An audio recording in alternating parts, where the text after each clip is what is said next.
Louvado seja o nome do nosso Deus, o Deus a quem dirigimos o nosso louvor e a nossa adoração. Quero convidar os irmãos a fecharmos nossos olhos, nós vamos orar ao Senhor. Pai Todo-Poderoso, obrigado por esses momentos em que, confiado na Tua graça, no Teu cuidado, na Tua compaixão, nós pudemos nos aproximar do trono da Tua graça e apresentar diante do Senhor os nossos pedidos. E nós já Te louvamos porque iniciamos esse momento de oração com o nosso coração cheio de gratidão pelas respostas que já foram obtidas diante do Senhor, das orações compartilhadas aqui nesse lugar. Nós Te agradecemos, ó Deus, porque se o Senhor não respondesse às nossas orações, se o Senhor não nos atendesse, o fato do Senhor ter nos alcançado com a Tua graça, já seria motivo para nós celebrarmos o Teu nome todos os dias da nossa vida. Mas o Senhor que nos alcançou, que nos perdoou, que nos amou, tem se mostrado um Deus que se importa conosco. Tens ouvido as nossas orações e tens respondido e atendido o nosso clamor. Te louvamos por isso, Senhor. Então Te agradecemos porque isso faz com que a nossa fé ela vá sendo fortalecida a cada dia. Diante do Senhor, hoje colocamos tantos outros pedidos, mas também expressamos nossa gratidão pelo cuidado do Senhor. Te louvamos pela oportunidade de podermos cantar hinos que celebrem o Teu nome, que falem das Tuas maravilhas, do Teu cuidado para conosco e da esperança que o Senhor tem colocado em nossos corações. E agora, quando nos reunimos diante da Tua palavra para estudarmos e ouvirmos a Tua voz, nós pedimos ao Senhor que mais uma vez nos fale, dê direção à nossa vida através da Tua palavra, nos estimule pelo Teu Espírito Santo a buscarmos cada vez mais os Teus conselhos nessa palavra. E assim, ó Deus, nos aperfeiçoando segundo a Tua vontade, nos faça igreja forte, para que nesse tempo nós possamos cumprir o Teu propósito e proclamar o Teu Evangelho e fazer avançar o Teu reino. Então fala aos nossos corações nessa noite em que aqui nos reunimos. Oramos em nome de Jesus. Amém. Os irmãos podem se assentar. Filipenses capítulo 3, versos 10 e 11.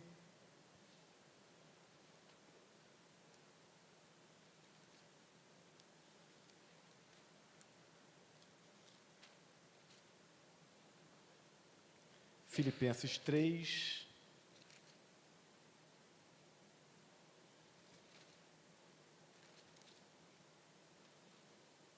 versos 10 e 11.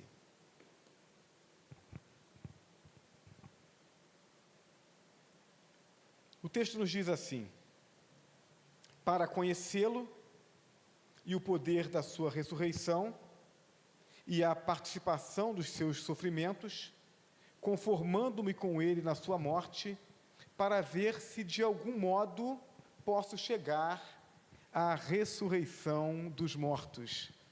Esse texto, ele não está solto, né?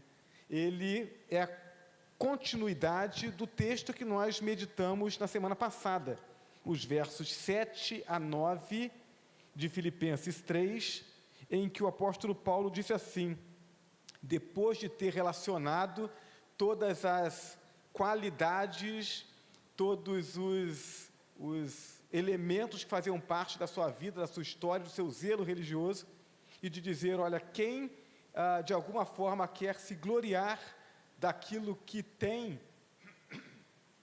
ou daquilo que é, ele diz, eu poderia muito mais, e ele vai relacionar tudo aquilo que ele tinha enquanto judeu, enquanto hebreu, e enquanto zeloso pelo judaísmo, mas aí, a partir do verso 7, ele diz assim, mas o que para mim era lucro, isso considerei perda por causa de Cristo.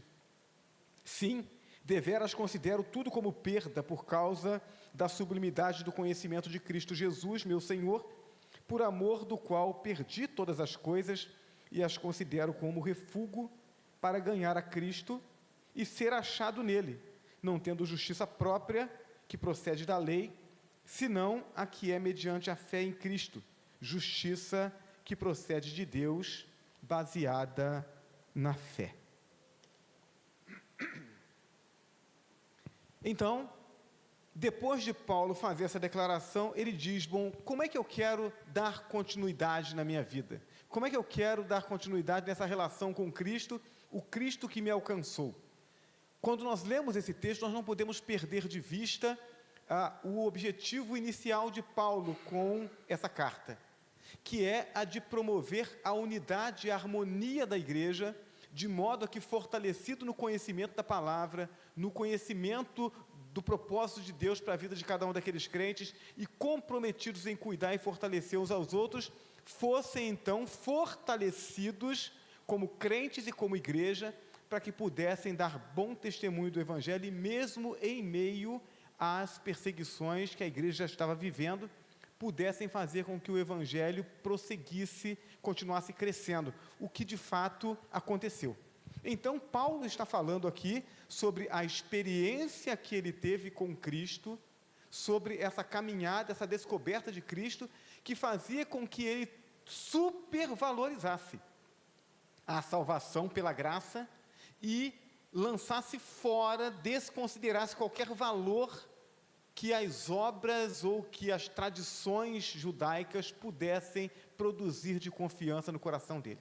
É essa a caminhada, é essa construção que Paulo está fazendo com esse texto. Então, aqui no texto, então, no verso 10 e 11, ele diz, olha, eu faço tudo isso para conhecê-lo, conhecer a Cristo, conhecer o poder da sua ressurreição e conhecer a participação nos seus sofrimentos, conformando-me com ele na sua morte, para ver se de algum modo posso chegar à ressurreição dos mortos. Então, precisamos agora nos debruçar sobre esse texto para entender o que é que Paulo está de fato nos falando e o que é que isso tem a ver com a nossa vida, com a nossa caminhada, com o nosso desafio.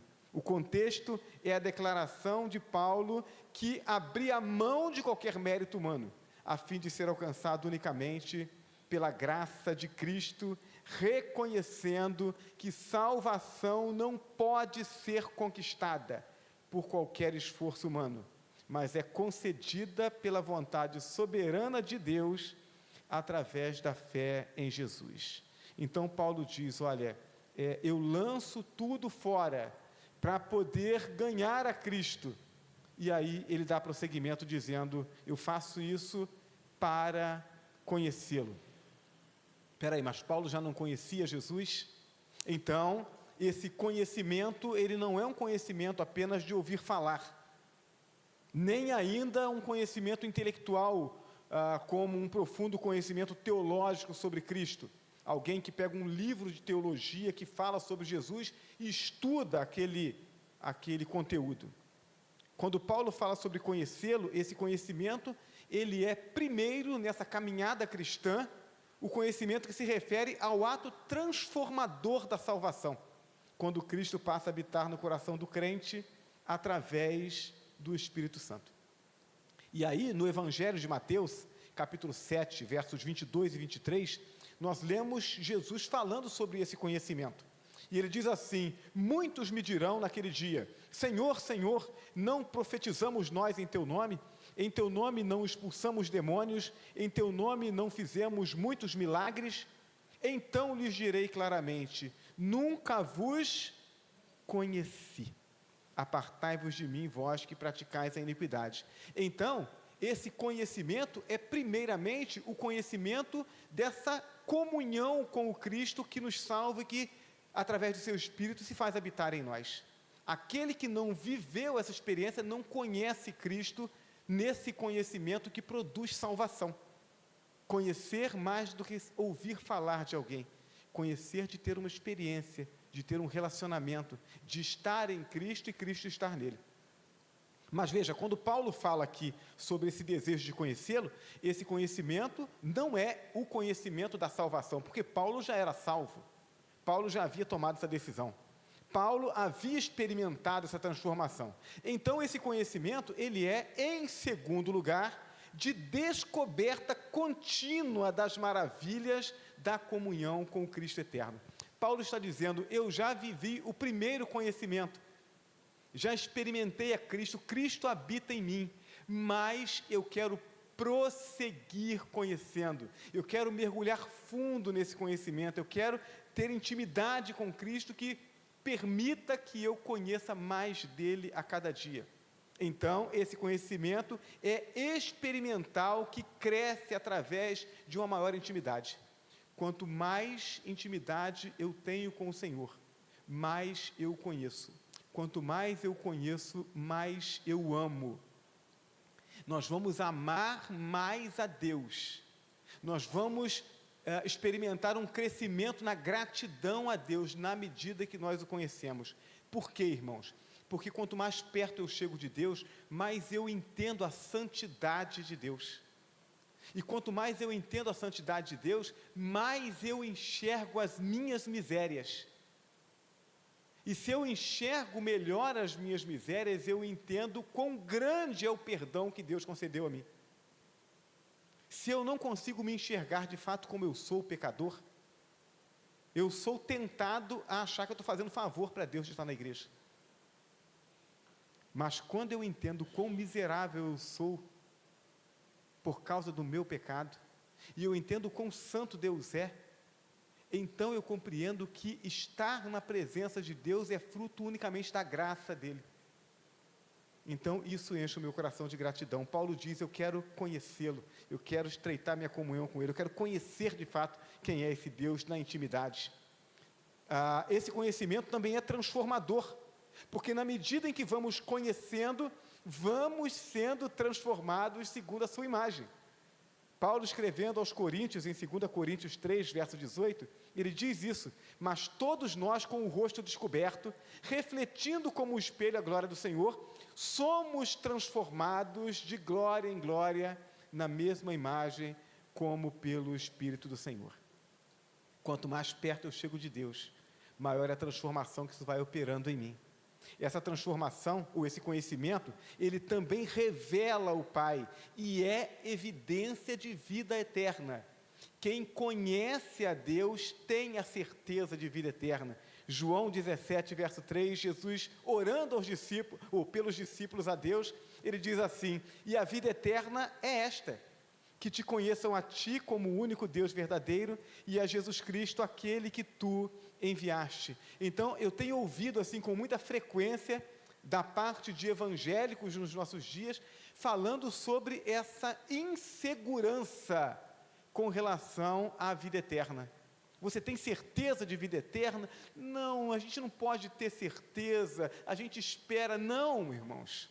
Aquele que está em Cristo, ele tem certeza da vida eterna, porque a vida eterna não é algo que nós vamos receber depois que nós morrermos, ou depois que nós ressuscitarmos. Jesus diz: a vida eterna é esta, que te conheçam como o único Deus verdadeiro, e a Jesus Cristo, aquele que enviaste. Então, se eu conheço a Deus, se eu tenho essa intimidade com Deus, eu tenho a vida eterna. Isso é, como a palavra mesma diz, eterna. É impossível que isso seja revogado, é impossível que isso se perca. Eu vivo a vida eterna porque eu estou vivendo a intimidade com Deus. E nas palavras do próprio apóstolo Paulo, escrevendo aos Romanos, ele diz: nem a morte, nem a vida, nem os anjos, nem os principados, nem as potestades, nem o presente, nem o porvir, nem a altura, nem a profundidade, nem qualquer outra criatura pode nos separar do amor de Deus que está em Cristo Jesus. Estamos seguros para sempre. Ainda esse conhecimento é, por fim, obter a salvação na sua plenitude. Então, a salvação, que é um ato, estou salvo, que também é um processo que me leva ao aperfeiçoamento, vou sendo salvo dos meus pecados, das minhas mazelas e sendo aperfeiçoado, e por fim serei salvo quando Cristo voltar e eu experimentar a glorificação. Paulo está dizendo: eu quero conhecê-lo, eu quero experimentar tudo isso de Cristo, eu quero experimentar o máximo que eu posso agora nesse tempo, quero experimentá-lo enquanto eu vou prosseguindo na minha vida e me santificando, e quero conhecê-lo na glória. Eu quero tudo isso. Essa é a declaração dele: quero conhecê-lo, mas quero mais. Ele diz: quero conhecer o poder da sua ressurreição. Paulo está dizendo: eu desejo conhecer o poder da ressurreição do meu Senhor. E o que isso quer dizer? Ele diz: eu quero experimentar tudo aquilo que Cristo, através da sua ressurreição, disponibilizou para mim. O que foi que Cristo, com a sua ressurreição, disponibilizou para ele e disponibilizou para nós, os crentes? A ressurreição de Cristo, primeiro, nos leva a viver para o que é eterno, pois se ele ressuscitou, nós também ressuscitaremos. Então, em Cristo Jesus, eu não miro mais nessa vida. Aqueles que não têm esperança de vida eterna, que a esperança dele está só nessa vida, ele é egoísta mesmo. Ele diz: é só essa vida que eu tenho que aproveitar ao máximo. Se eu tiver que passar por cima de alguém para poder desfrutar de alguma coisa boa, eu vou fazer, porque eu não sei quando eu morro, e morreu, acabou. Mas aquele que conhece a Cristo, ele tem esperança para a vida eterna. Ele tem esperança para a eternidade com Deus. Então nós projetamos e miramos na eternidade. Aqui é passageiro. O que eu faço aqui, na verdade, é construir para a vida eterna. Quando eu chegar às portas da morte, eu estarei não deixando para trás o meu tesouro, mas estarei indo de encontro ao tesouro que eu construí na minha caminhada com Cristo. 1 Coríntios, capítulo 15, versos 20 a 22. Mas, na realidade, Cristo foi ressuscitado dentre os mortos, sendo ele as primícias dos que dormem, porque assim como por um homem veio a morte, também por um homem veio a ressurreição dos mortos. Pois como em Adão todos morrem, do mesmo modo em Cristo todos serão vivificados. Então, a ressurreição de Cristo, primeiro, nos leva a viver para o que é eterno. Segundo, nos concede uma nova natureza através da presença do seu Espírito em nós. Gálatas 5, versos 22 e 23, vai nos falar sobre o fruto do Espírito, algo que nós não experimentávamos antes e que só se tornou realidade em nós pela fé no Cristo ressurreto. Mas o fruto do Espírito é amor, gozo, paz, longanimidade, benignidade, bondade, fidelidade, mansidão e domínio próprio. E contra essas coisas não há lei. É um fruto. Não são frutos do Espírito que eu posso ter um sem ter o outro. É o fruto com todos os seus gomos, com todas as suas partes. Se o Espírito Santo habita em você, esse Espírito produz em você esse fruto com todas essas partes. Você só tem que desenvolvê-los. Ah, pastor, olha, a minha família é uma família de pavio curto. Pois eu quero dizer para você que o Espírito Santo presente em você, ele dá a você a capacidade de estender esse pavio. Por quê? Porque é parte do fruto do Espírito, a mansidão, o domínio próprio. Então você pode ser melhor, porque o Espírito Santo de Deus habita em você. A ressurreição de Cristo, em terceiro lugar, possibilita nossa adoção. Somos filhos de Deus por causa da nossa fé na ressurreição de Cristo e a consequente habitação do Espírito Santo em nós.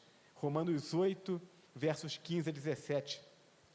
Porque não recebestes o espírito de escravidão, para outra vez estardes em temor, mas recebestes o espírito de adoção, pelo qual clamamos: Abba, Pai. O Espírito mesmo testifica com o nosso espírito que somos filhos de Deus. E se filhos, também herdeiros, herdeiros de Deus e co-herdeiros de Cristo, se é certo que com Ele padecemos, para que também com Ele sejamos glorificados. De modo que o mesmo poder que operou na vida de Jesus Cristo, Filho de Deus, também opera em nossas vidas, porque somos filhos de Deus. É por isso que Jesus disse que aqueles que crescem nele fariam as obras que ele fazia, e fariam obras maiores, porque o mesmo poder que operou em Jesus Cristo, durante o seu ministério, opera em nós, que somos filhos de Deus. O Espírito Santo que operou e conduziu o ministério de Jesus, é o mesmo Espírito que habita em nós. João 14, verso 12, em verdade vos digo, aquele que crê em mim, esse também fará as obras que eu faço, e as fará maiores do que essas, porque eu vou para o Pai. Quarto elemento, resultado da fé na ressurreição de Cristo, a fé na ressurreição nos transforma, converte, santifica e muda os nossos hábitos e nos capacita, concede dons e paixão para o cumprimento da missão que nós temos em Cristo Jesus nesse mundo. Então, porque eu criei, porque o Espírito habita em mim, eu sou transformado. A minha vida agora mudou, meus sentimentos, meus desejos são outros. E mais, eu tenho ferramentas, através dos dons do Espírito, para poder realizar a obra de Deus. Essa água aqui é minha? Muito obrigado.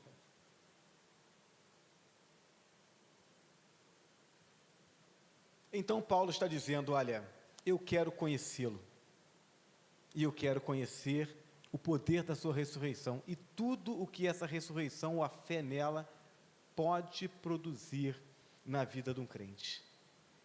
E então ele continua, e ele diz, eu quero conhecer a participação nos seus sofrimentos. Eu desejo conhecer os sofrimentos inerentes à causa de Cristo, à causa do seu Evangelho. E aí a gente tem que entender o que Paulo está dizendo aqui, porque senão a gente quer pular esse versículo. Que negócio é esse? Eu quero conhecer os sofrimentos? Não, ninguém quer sofrer. O que Paulo está dizendo aqui? Uma compreensão mais profunda do Evangelho nos revela o fato de que o sofrimento por causa do Evangelho não é qualquer sofrimento. Todos nós que vivemos nessa terra vamos enfrentar algum tipo de sofrimento. É inevitável, meus irmãos. Então, ninguém vai viver nessa terra, transitar por essa terra sem sofrer. É como o imposto que a gente tem que pagar, né? Se não pagar, se não sofrer, não pode viver aqui. Mas o texto não está falando sobre um sofrimento qualquer. O texto está falando sobre o sofrimento por causa do Evangelho. E aí, o que a gente entende, o que a experiência e a revelação bíblica nos mostra, é que o sofrimento por causa do Evangelho, ele tanto é evidência de uma nova vida. Eu estou sofrendo pelo Evangelho porque Deus habita em mim, porque Ele está me levando a viver de uma forma diferente, e agora eu estou caminhando na contramão do mundo. Mas esse sofrimento também é ferramenta de aperfeiçoamento. Então vejamos, a nova vida, ela produz conflito.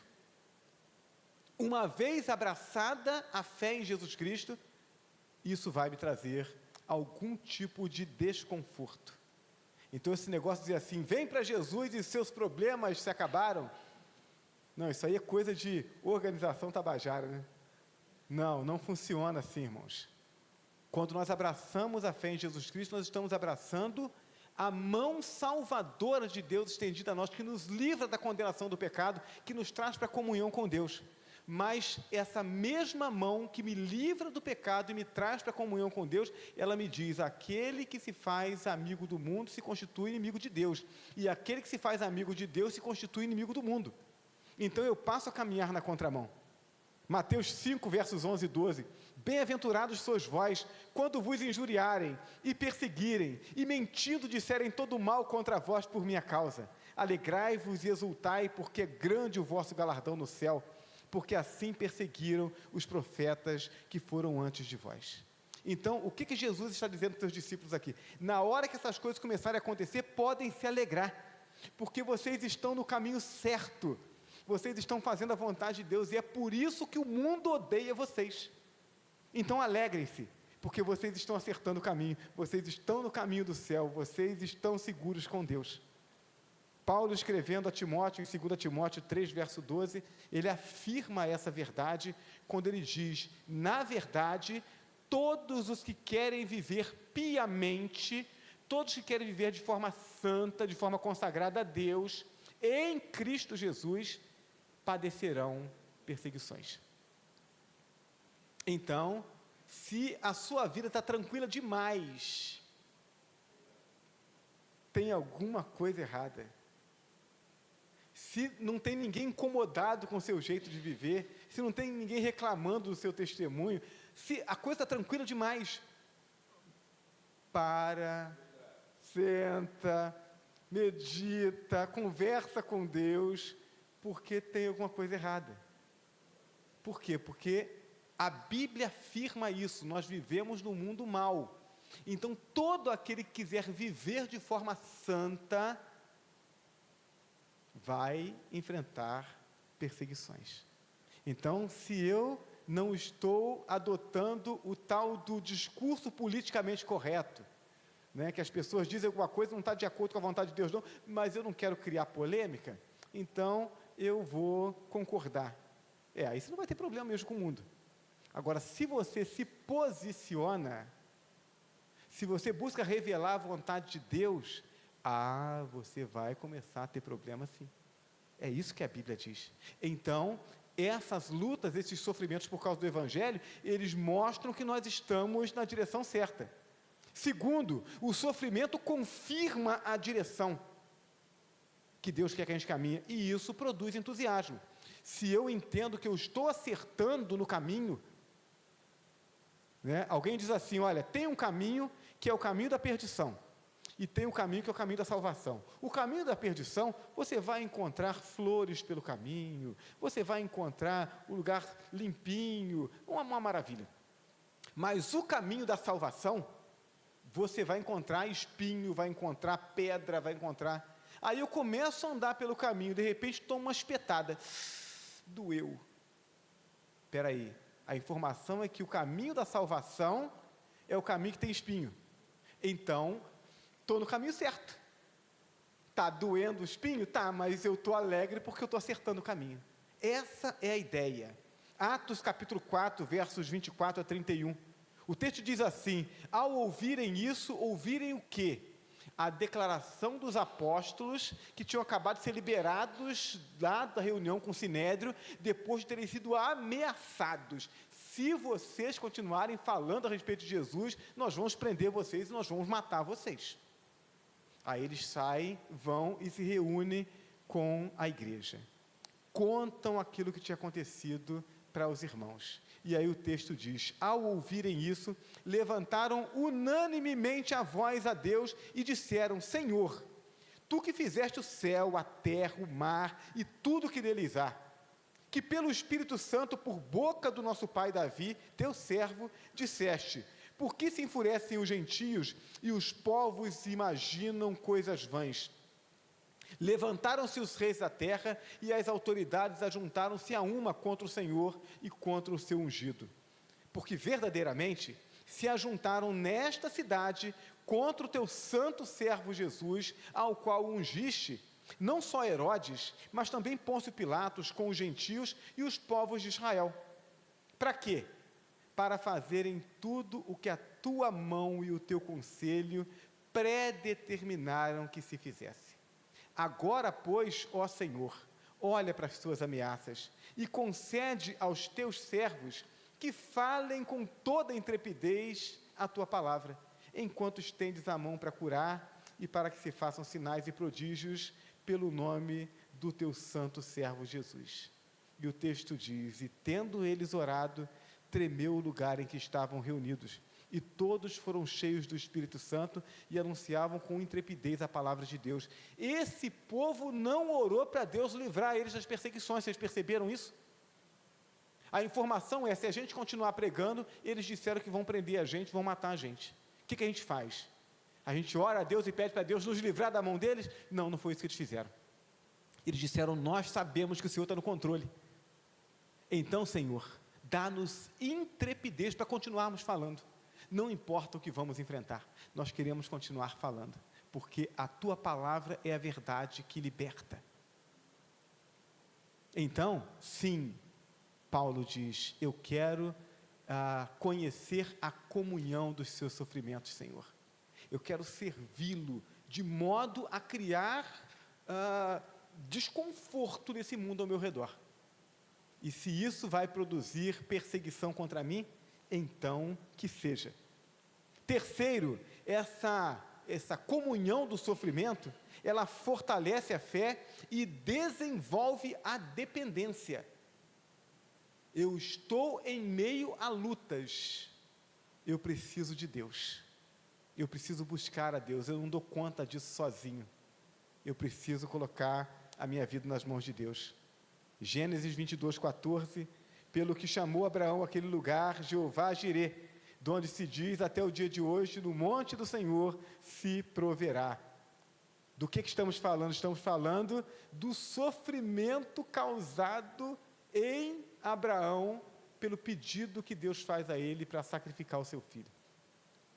E ele faz todo aquele trajeto, e naquele momento em que ele já está com o filho amarrado em cima do altar, o cutelo levantado já para sacrificar o filho, o anjo vem e diz: para, Abraão, agora Deus sabe que você ama de fato a ele, não tem que sacrificar seu filho, o cabrito para o sacrifício já está providenciado aqui, Deus já providenciou o sacrifício, não precisa sacrificar seu filho. E aí Abraão teve a sua fé fortalecida e teve o entendimento de que podia prosseguir na dependência de Deus, porque Deus é aquele que provê. Por fim, esses sofrimentos, essas lutas, elas dilatam a visão do reino em detrimento do nosso egoísmo. A visão e o desejo de experimentar a comunhão com os sofrimentos de Cristo faz com que a gente abra mão dos atrativos sedutores desse mundo e concentre os nossos esforços em promover o crescimento do reino de Deus. Mateus 16, verso 24, então disse Jesus aos seus discípulos: se alguém quer vir após mim, negue-se a si mesmo, tome a sua cruz e siga-me. Essa palavra não é um convite a caminhar de forma tranquila na vida cristã, é um convite a negar os próprios desejos em favor dos interesses do reino de Deus.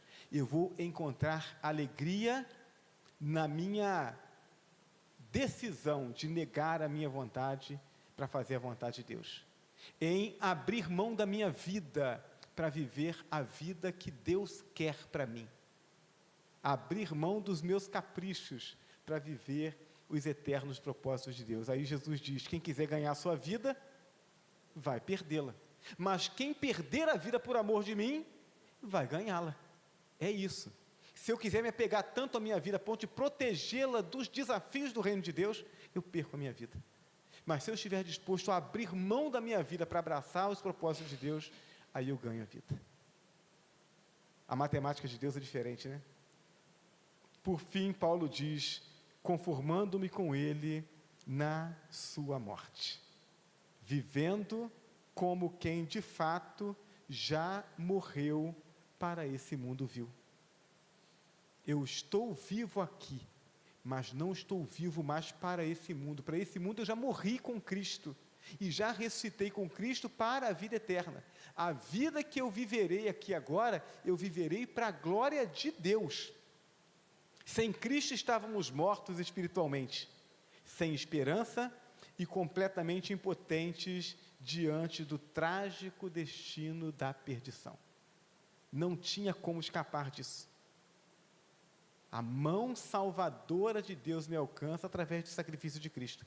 Pela morte de Cristo e pela fé no seu sacrifício, somos trazidos à vida. Se eu estava morto, e por causa da minha fé em Jesus eu sou trazido à vida, então a vida que eu tenho, ela não pode ser considerada minha. Essa vida que eu tenho é dele, ele que me concedeu. Então ela não pode ser vivida para a nossa própria satisfação egoísta, ela precisa ser vivida para satisfazer os eternos propósitos de Deus. Atos 20, verso 24, mas em nada tenho a minha vida como preciosa para mim, contanto que complete a minha carreira e o ministério que recebi do Senhor Jesus, para dar testemunho do Evangelho da graça de Deus. E essa é a declaração de Paulo. Eu não tinha vida, eu descobri a vida em Cristo, então essa vida tem que ser gasta para Ele. Ele tem o poder, Ele é soberano. Então, se eu tiver que arriscar a minha vida por esse evangelho, para fazer a vontade de Deus, eu farei. Se Ele quiser me preservar, Ele vai remover os obstáculos da frente, como removeu durante tantas vezes no ministério de Paulo. E quando Ele não quiser mais, então eu vou morrer e vou para junto dEle, porque a minha vida é dEle. É essa a visão, é esse o entendimento. Romanos 14, verso 8, pois se vivemos, para o Senhor vivemos, se morremos, para o Senhor morremos, de sorte que quer vivamos, quer morramos, somos do Senhor. E aí Paulo encerra dizendo, para ver se de algum modo posso chegar à ressurreição dos mortos. E aí algumas pessoas, alguns leitores desavisados da Bíblia vão dizer que Paulo aqui está falando sobre alcançar a salvação por meio de obras. Eu faço tudo isso para ver se de algum modo posso chegar à ressurreição dos mortos. E aí nós entendemos que a Bíblia precisa ser interpretada pela própria Bíblia. Então, toda vez que a gente encontra um texto que ele é de difícil interpretação, nós precisamos compará-lo com outros textos que tratam do mesmo tema. E nesse caso específico, nós vamos compará-lo com um texto que foi também escrito pelo próprio apóstolo Paulo. O que Paulo fala a respeito da salvação, a respeito da vida eterna, a respeito do ir para o céu e as obras? Efésios 2, versos 8 e 9. Porque pela graça sois salvos, por meio da fé. Isso não vem de vós, é dom de Deus, não vem das obras, para que ninguém se glorie. Então, Paulo não está falando aqui sobre salvação por obras. Então, esse texto de Efésios é um entre dezenas de textos do próprio apóstolo Paulo, que demonstram a inoperância das obras para a salvação. Ninguém vai para o céu por causa das obras. Assim, quando nós olhamos para esse texto de Filipenses, a única interpretação possível para ele é a questão que Paulo está tratando sobre de que forma ele morreria e então, posteriormente, experimentaria a ressurreição. E aí ele tinha duas possibilidades. Uma delas é o martírio. Ele está preso quando ele escreve essa carta. Então a gente não sabe se é a primeira prisão ou a segunda. Se for a primeira, ele foi liberto, pregou o evangelho mais um tempo e depois foi preso de novo. Se foi a segunda, não, ele ficou preso até a morte. E aí Paulo diz, olha, eu vou fazendo isso, vou vivendo dessa forma, buscando essa comunhão com Cristo, enquanto eu não sou alcançado pela morte. Essa morte pode ser por martírio, como foi, ou poderia ser por causas naturais. Pode ser que Deus me liberte daqui e eu continue pregando o evangelho e vá envelhecendo e por fim morra de velhice. Mas ele diz, independentemente de eu morrer por martírio ou morrer por velhice, eu caminho para a ressurreição. É esse o meu alvo e é essa a minha esperança. Então, meus irmãos, quando nós falamos sobre o crescimento do reino de Deus, nós falamos sobre igrejas fortes, que pela sua saúde espiritual dão testemunho do amor de Cristo e proclamam o evangelho. E para que tenhamos igrejas fortes, nós precisamos intencionalmente promover a harmonia e a unidade da igreja. Isso é responsabilidade de cada crente.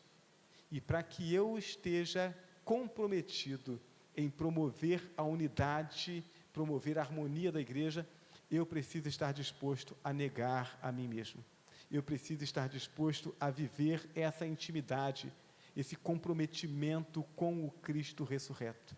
Que o Senhor, portanto, alimente o nosso coração com essas verdades, de modo a que a gente mantenha os nossos olhos fitos na eternidade, naquilo que Cristo tem para nós lá, e então vivamos a vontade dEle aqui agora, na certeza de que aquilo que for necessário para que nós sejamos fortalecidos fazendo a vontade dEle, Ele nos dará pelo seu Espírito.